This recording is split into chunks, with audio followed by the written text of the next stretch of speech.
أتمنى لهم إنه تصير هدنة ونرجع عدورنا وننام.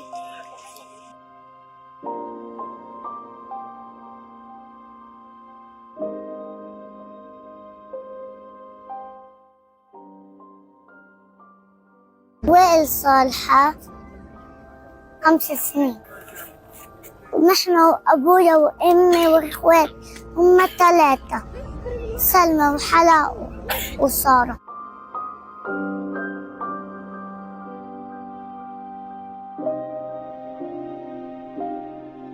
أصير أنا أرجف، حرف دي وأرجفه ودي صاروا رجعوني.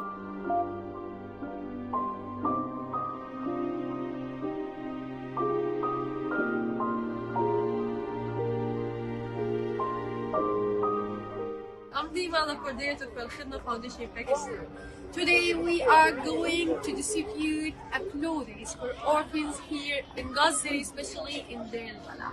And Alhamdulillah, we will reach 2 families to help them. Thanks for Al Khidma Foundation so much because the winter is so close and we are helping them.